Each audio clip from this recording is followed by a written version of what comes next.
এই বর্তমান বাংলাদেশে সবচাইতে বেশি অবহেলিত অবস্থায় আছে সমাজের এই রকম বুড়ো বাবা আর মা। জোরে বলেন ঠিক কিনা? বন্ধু বান্ধবের পেছনে হাজার হাজার টাকা অপচয় করে, উড়িয়ে দেয়, অথচ বাড়িতে এইরকম বুড়ো বাবা মা, তাদের ভাগ্যে 10 টাকার মেডিসিনও জোটে না। জোরে বলেন ঠিক কিনা? আল্লাহ রব্বুল আলামিন এই কোরআনুল কারীমের মধ্যে বলেন, ওয়াকাদা রব্বুকা আল্লা তা'বুদু, আল্লাহ বললেন কারো ইবাদত করা যাবে না। ইবাদত হবে কার? একমাত্র আল্লাহর। ইবাদত হবে কার? আল্লাহর। আল্লাহ বললেন কারো ইবাদত করা যাবে না, ইবাদত করতে হবে একমাত্র আল্লাহর। আল্লাহর ইবাদতের পরে ইল্লা ইয়াহু ওয়া বিল ওয়ালিদাইনি ইহসানা, আল্লাহ বলে আমার ইবাদতের পরে তুমি তোমার বাবা মার সেবা করবা, বাবা মার খেদমত করবা, ভদ্রচিতভাবে কথা বলবা, মাথা নিচু করে কথা বলবা। আমি আল্লাহ গোটা বিশ্ববাসীকে এই আদেশ দিয়ে দিলাম। চিৎকার দিয়ে বলেন সুবহানাল্লাহ। ভাই গো, এটা আল্লাহ রব্বুল আলামিন আয়াতের কারিমার মধ্যে ঘোষণা করলেন। আল্লাহ রসুলকে জিজ্ঞেস করা হলো, ইয়া রাসূলুল্লাহ, ইয়া হাবিবাল্লাহ, আল্লাহর কাছে কোন আমলটি সব চাইতে বেশি প্রিয়? ওয়ালা, আল্লাহ রসুল বললেন আসসালাতু ওয়াক্তে, ওয়াক্ত মতো নামাজ পড়া, এই আমলটি আল্লাহর কাছে সব চাইতে বেশি প্রিয়। কুলতু সুম্মা আইয়ু, রাবি বলেন আমি আবার দ্বিতীয়বার জিজ্ঞেস করলাম, ইয়া রাসূলুল্লাহ, এক নম্বরে যদি ওয়াক্ত মতো নামাজ পড়া হয়ে থাকে, 2 নম্বরে কোন আমলটি আল্লাহর কাছে প্রিয়? বিশ্বনবী বললেন ক্বালা বিরুল ওয়ালিদাইন। জোরে বলেন আল্লাহু আকবার। আল্লাহ নবী বলে সাহাবীরে,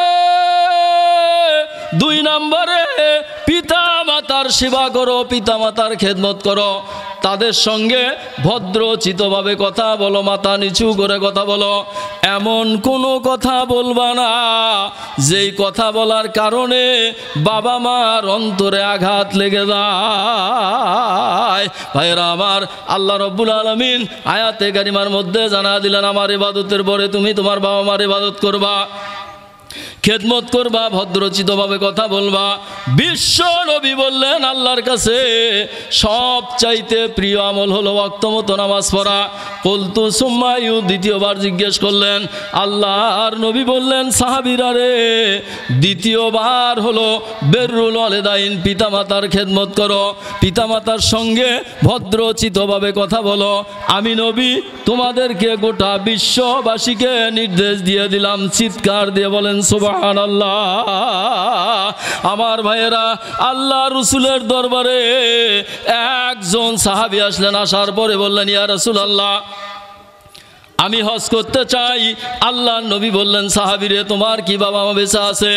ওই সাহাবী বললেন ইয়া রাসূলুল্লাহ, আমার বাবা নাই, মা বেঁচে আছে। আল্লাহ নবী বললেন সাহাবীরে তোমার হজ করার দরকার নাই, কোনো প্রয়োজন নাই। এখান থেকে বাড়িতে গিয়ে একবার যদি তুমি তোমার মাকে মা বলে ডাকতে পারো, মা যদি সন্তুষ্ট চিত্তে তোমার ডাকের সাড়া দিয়ে, ভালোবাসার দৃষ্টি দিয়ে, মহাব্বতের দৃষ্টি দিয়ে যদি তোমার দিকে তাকায়, সাহাবী রে, তোমার আমলনামায় একটি কবুল উমরা হজের সওয়াব আল্লাহ পাক দান করে দিবেন। আমার ভাইয়েরা, আমিরুল মুমিনিন খলিফাতুল মুসলিমিন হযরতে ওমর ওই বৈঠকে বসা ছিলেন, লাফ দিয়ে দাঁড়িয়ে গেলেন, ইয়া রাসূলুল্লাহ, আমার মা বেঁচে আছে, আমি যদি আমার মাকে দৈনিক 50 বার করে ডাকি, মা যদি 50টি ডাকে সারা সন্তুষ্ট চিত্তে দেয়, 50 বার যদি ভালোবাসার দৃষ্টি দিয়ে তাকায়, মহাব্বতের দৃষ্টি দিয়ে তাকায়, ইয়া রাসূলুল্লাহ, আমার ক্ষেত্রে কি হতে পারে?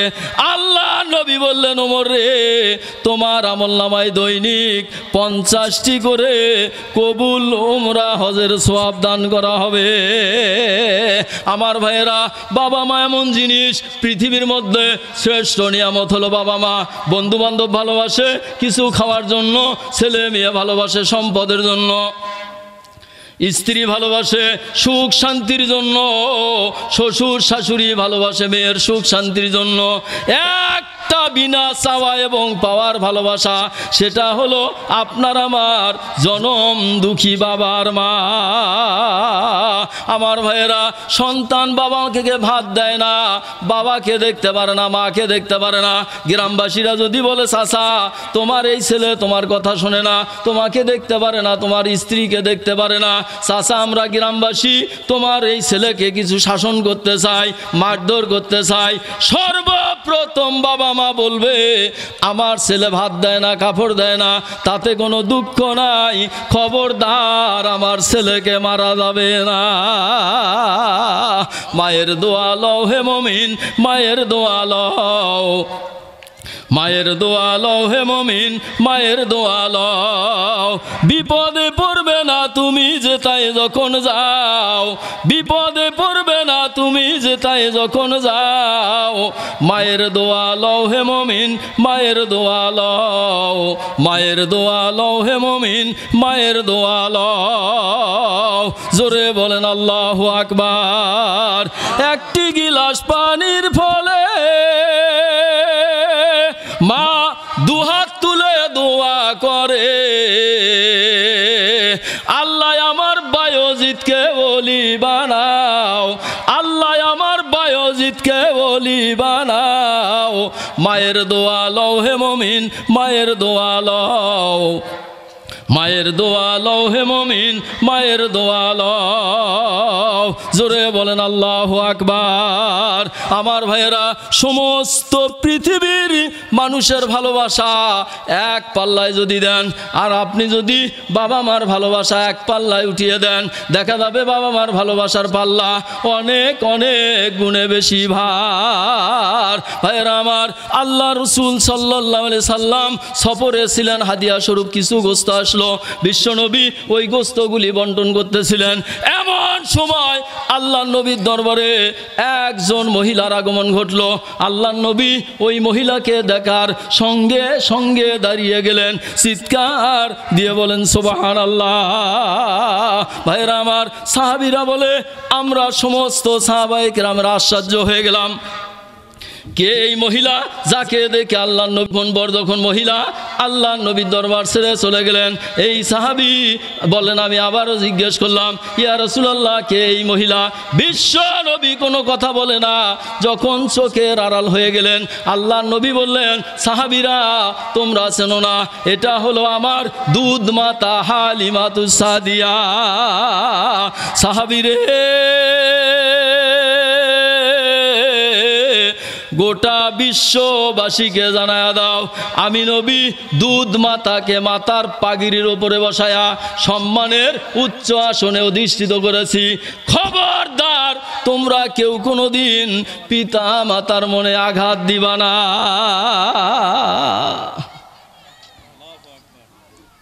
আজকে বাংলাদেশে সবচাইতে বেশি অবহেলিত অবস্থায় আছে বুড়ো বাবা মা। ভাত দেয় না ঠিক আছে, কাপড় দেয় না ঠিক আছে, তারপরেও এমনও বদমাইশ ছেলে আছে বুড়ো বাবা মাকে ধরে মারে, ঠিক কিনা?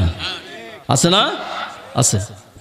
আরে বাবা মা যদি একবার আকাশের দিকে তাকিয়ে বলে আল্লাহ, আল্লাহর কম্পিউটারে ধরা পড়ে যাবে বাবার মন থেকে, বাবার দিল থেকে কি কথা উচ্চারিত হবে, সঙ্গে সঙ্গে ওই ব্যক্তির ওপরে আল্লাহ রব্বুল আলামিনের আসমানি গজব নাজিল হয়ে যাবে। চিৎকার দিয়ে বলেন নাউজুবিল্লাহ। ভাইরা আমার, ভারতের একজন বিরাট ধরনের আলেম, বিশিষ্ট জ্ঞানী আল্লামা আশরাফ আলী থানভী রহমাতুল্লাহ আলাইহি রাশিয়ার সমরখন্দক থেকে লেখাপড়া শেষ করে বাড়িতে আসছে। উনি আর ওনার আপন খালাতো ভাই রশিদ আহমদ কঙ্গাহি সমবয়সী রাশিয়ার সমরখন্দক থেকে লেখাপড়া শেষ করে বাড়িতে আসছে। বাড়িতে আসার পর মার সঙ্গে কথা বলতে গিয়ে কোনো কথায় জানি আল্লামা আশরাফ আলী থানভী রহমাতুল্লাহ আলাইহি তিনি বলছে, ধর মা চুপ করো, তোমার কথা মানি না। আমরা বলি না মা চুপ করো, বলি না? আল্লামা আশরাফ আলী থানভী বলছে, ধর মা চুপ করো, তো তোমার কথা মানি না, ধর মা চুপ করো, এইটুকু বলছে।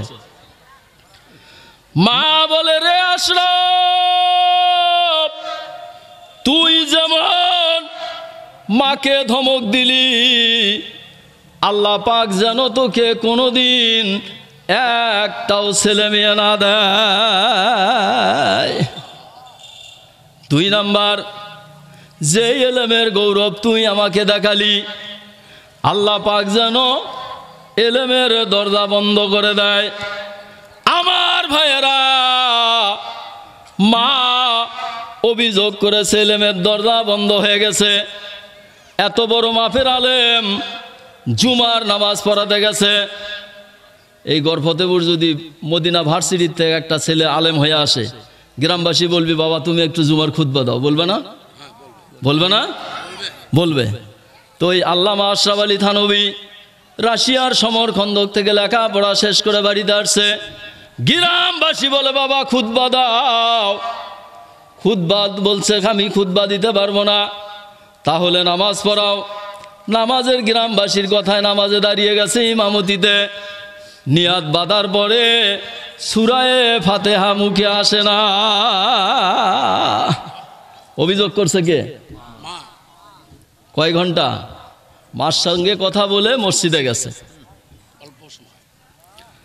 ভাই গো, একবার, 2 বার, 3 বার চেষ্টা করে সূরায়ে ফাতিহা মুখে আসে না। বুঝতে পেরেছে মা দোয়া করেছে, এলেমের দরজা বন্ধ হয়ে গেছে। নামাজ আরেকজন ইমাম দিয়ে নামাজ শেষ করে আল্লামা আশরাফ আলী থানভী রহমাতুল্লাহ আলাইহি দ্রুত গতিতে বাড়িতে আসছে। আসার পরে কোনো কথা না, সরাসরি মায়ের পা জড়ায়া ধরে কান্না করে চিৎকার দিয়ে বলেন সুবহানাল্লাহ। ভাই গো, এত বড় মাপের আলেম বলছে মা এমন দোয়া তুমি করেছো, তোমার ছেলে আজকে জুমার নামাজ ইমামতিতে দাঁড়িয়ে সূরা ফাতিহা ভুলে গেছে। মা গো, আমি ভুল করেছি, যতক্ষণ পর্যন্ত তুমি আমাকে মাফ করে না দিবা ততক্ষণ পর্যন্ত আমি তোমার পা ছাড়তে রাজি না। রাষ্ট্রপতি হলেও মায়ের কাছে দাম আছে, কথা বলেন আছে? মন খারাপ কেন? একটা তাকবীর দেন তো আল্লাহু আকবার বলে। সব চাইতে রেডি হন, এই তাকবীর দিয়ে কাজ হবে না। আরে ফেরাউন তো চলে গেছে, এখন ভয় আছে? ফেরাউন গেছে। ফেরাউন 80,000 শিশুকে হত্যা করেছিল ক্ষমতায় থাকার জন্য। আর এই মহিলা ফেরাউন হাজার হাজার মানুষকে হত্যা করেছে ক্ষমতায় টিকে থাকার জন্য। কথায় কথায় 41 সাল পালালে কেন? হ্যাঁ, 41 সাল পর্যন্ত থাকবা, চলে গেল কেন? ক্ষমতার মালিক কে? আল্লাহ। জোরে তাকবীর দিলেই বিগত 16 বছর কোনো বক্তা মন খুলে ওয়াজ করতে পারে নাই। কোনো বক্তা। আসমানের মালিক কে? জমিনের মালিক কে? চন্দ্রকার, সূর্যকার, গ্রহকার, নক্ষত্রকার, আমরা মানুষ কার? কথা হবে কার? আল্লাহর। এই আল্লাহর কথা বলতে গেলেই কয় জামাত কেডার? বিএনপি। আল্লাহু আকবার তাকবীর দিলেই কয় বিএনপি, জামাত, বিএনপি। বলেন ঠিক কি না? অতএব হাই ভোল্টেজে একটা তাকবীর দিবেন, লিল্লাহে তাকবীর। ভাইরা আমার, রাস্তার উপরে যারা আছেন মেহেরবানি করে প্যান্ডেলের ভেতরে আসেন। প্যান্ডেল ফাঁকা ভাই, মেহেরবানি করে প্যান্ডেলের মধ্যে আসেন। আর রিয়াজুল জান্নাত, জান্নাতের বাগানে আসেন। ভাইরা আমার শোনেন, মনোযোগ দিয়ে শোনেন। মার পা জড়ায় ধরে কান্না করে মা এমন দোয়া তুমি করেছো, তোমার ছেলে জুমার নামাজে দাঁড়িয়ে ইমামতিতে দাঁড়িয়ে সূরা ফাতিহা ভুলে গেছে। মা ছেলেকে বুকে জড়ায় আনিয়া আবারও আল্লাহর কাছে বলে, আল্লাহ মাবুদ, আল্লাহ আমি যে অভিযোগ করেছিলাম আমার অভিযোগ আমি ফেরত দিয়ে নিলাম। আল্লাহ বলে, একটা ফেরত দিলাম, আর একটা কবুল হয়ে গেছে। ভাইরা আমার, এই যে এখানে হুজুর বসে আছে মুহাদ্দিস মানুষ, ভাইরা আমার, আল্লামা আশরাফ আলী থানভী রহমাতুল্লাহ আলাইকে একটাও ছেলে মেয়ে দেয় না। কে বলছে? ছেলে মেয়ে দিতে নিষেধ করছে কে? মা।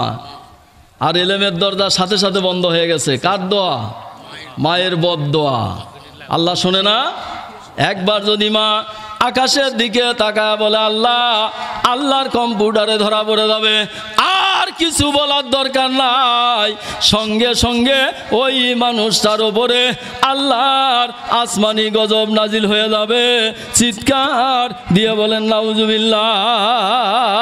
ভাই গো, এটা হলো মার বদদোয়া। আর মায়ের নেক দোয়া কি জিনিস? নেক দোয়া কাক কয়? এটা গেল বদদোয়া, অভিশাপ দিছে, লাগে গেছে। আর নেক দোয়া কি জিনিস? হযরতে মুসা আলাইহিস সালাম হাদিসে কুদসিতে আসছে, একদিন তুর পাহাড়ে গিয়ে আল্লাহকে বলছিলেন, আল্লাহ, আমি যে জান্নাতে থাকবো, এই জান্নাতে আর কে থাকবে? আল্লাহ রব্বুল আলামিন বলে, মুসা রে, তুমি যে জান্নাতে থাকবে, তোমার রুমে তোমার সঙ্গে থাকবে একজন কসাই। চিৎকার দিয়ে বলেন সুবহানাল্লাহ। মুসা আলাইহিস সালাম বলে, আল্লাহ, আমি বনি ইসরাইলের শ্রেষ্ঠ পয়গম্বর, আমার সঙ্গে থাকবে একজন কসাই, কি করে সম্ভব? এই সোনাতলায় কসাই আছে, আরিয়ার ঘাটে কসাই আছে, পাকুল্লাতে কসাই আছে, কাছারি বাজারে কসাই আছে। নামাজ অনেকেই পড়ে, অনেকেই নামাজ পড়ে না। যদি বলেন মাপ ঠিক মতো দেন, কেজি কি 250 গ্রাম হাত ঢুকা দেয়, গোস্তও কম দেয়। মুসা আলাইহিস সালাম চিন্তা করলেন, আল্লাহ, আমি বনি ইসরাইলের শ্রেষ্ঠ পয়গম্বর, আমার সঙ্গে থাকবে একজন কসাই, কি করে সম্ভব? আল্লাহ বলে, মুসা, সবই সম্ভব। মুসা আলাইহিস সালাম বলে, আল্লাহ, ওই কসাই বন্ধু দুনিয়ার জমিনে কি বেঁচে আছে? আল্লাহ রব্বুল আলামিন বলে, মুসা বেঁচে আছে। কোথায় তার বাড়ি? দামেস্ক শহরে বাড়ি। চিৎকার দিয়ে বলেন সুবহানাল্লাহ। কোথায় বাড়ি? দামেস্ক। মুসা বলে, আল্লাহ, ওই কসাইয়ের ছবি আমি দেখতে চাই। আল্লাহ রাব্বুল আলামিন কুদরতি ক্যামেরার মাধ্যমে কসাইয়ের ছবি দেখা দিলেন। চিৎকার দিয়ে বলেন মারহাবা। আরো জোরে বলেন মারহাবা।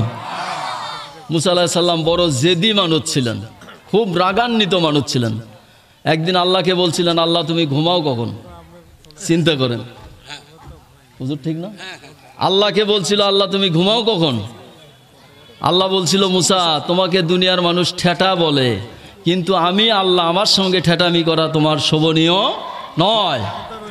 যদি কোনোদিন সুযোগ আসে বলবো, শুধু মনে করে দিবেন, বলবো। মুসা আলাইহিস সালাম বললেন, আল্লাহ, ছবি দেখলাম, দামেস্ক যাব, কোন আমলের জন্য আমল দেখা দরকার? পয়গম্বর মুসা আলাইহিস সালাম দামেস্ক শহরে গিয়ে লোককে জিজ্ঞেস করে, ভাই, এখানে কোনো কসাই আছে? লোকে দেখা দেয় কসাই আছে। ওই কসাইয়ের ছবি আর আল্লাহর কুদরতি ক্যামেরার কসাইয়ের ছবি দেখা যায়, মিল হয় না। খুঁজতে খুঁজতে শেষ পর্যন্ত ছবি পেয়ে গেলেন। এইবার মুসা আলাইহিস সালাম দূরে থেকে বললেন, আল্লাহর ক্যামেরার কসাই আর এই কসাইয়ের মধ্যে অবিকল ছবির মিল আছে। চিৎকার দিয়ে বলেন মারহাবা। ভাই গো, মুসা আলাইহিস সালাম বড় কৌশল করে বললেন, ভাই কসাই, আসসালামু আলাইকুম ওয়া রাহমাতুল্লাহ। কসাই বললেন, ওয়ালাইকুম আসসালাম ওয়া রাহমাতুল্লাহ। ভাই, আমি একজন দূরের মানুষ, আপনার বাড়িতে মেহমান হতে চাই। আমি যদি বলি যে ভাই, কাল আপনার বাসায় একটু নাস্তা করবো, আপনি না করতে পারবেন? কথা বলেন, পারবেন? তো মুসা আলাইহিস সালাম সালাম দিয়ে বললেন, ভাই, আমার বাড়ি অনেক দূর, তা আপনার বাড়িতে একটু মেহমান হতে চাই। তো কসাই বললেন যে, ভাই, রাজি আছি, তবে আপনাকে একটু অপেক্ষা করতে হবে, এই গোস্তগুলি বেচা পর্যন্ত আমাকে সময় দিতে হবে। আপনাকে নিয়ে যদি আমি বাড়িতে যাই, আমার আর কেউ নাই, এই গোস্তগুলির অবস্থা খারাপ হবে। মুসা আলাইহিস সালাম বললেন, ভাই, ঠিক আছে, গোস্তগুলি বিক্রি করো। মুসা আলাইহিস সালাম আড়াল থেকে গোস্ত কাটা দেখে, গোস্ত মাপা দেখে চিন্তা করে, গোস্ত কাটার জন্য নয়, গোস্ত মাপার জন্য নয়, আমল কি আছে? আমল দেখা দরকার। গোস্তগুলি বিক্রি হয়ে গেল, সামান্য একটু গোস্ত রেখে দিলেন। মুসা আলাইহিস সালাম বাড়িতে যাবে। এইবার কসাই বললেন, ভাই চলেন বাড়িতে যাই। এইবার কসাই আগে আগে যায়, মুসা আলাইহিস সালাম পিছে পিছে যায়। চিন্তা শুধু একটাই, ভাই কসাই জীবনে কি আমল তুমি করেছো যার জন্য তুমি আর আমি জান্নাতের মধ্যে এক রুমে থাকবো? চিৎকার দিয়ে বলেন সুবহানাল্লাহ। আমার ভাইয়েরা, মুসা আলাইহিস সালাম বাড়িতে গিয়ে বৈঠকখানায় বসতে দিলেন। বৈঠকখানায় বসে হযরতে মুসা আলাইহিস সালাম চিন্তা করে, বৈঠকখানায় বসে থাকলে আমল দেখা যাবে না। জোরে বলেন ঠিক কিনা? আমল দেখার জন্য আসছি। আমরা মেয়ে বিয়ে দেই না?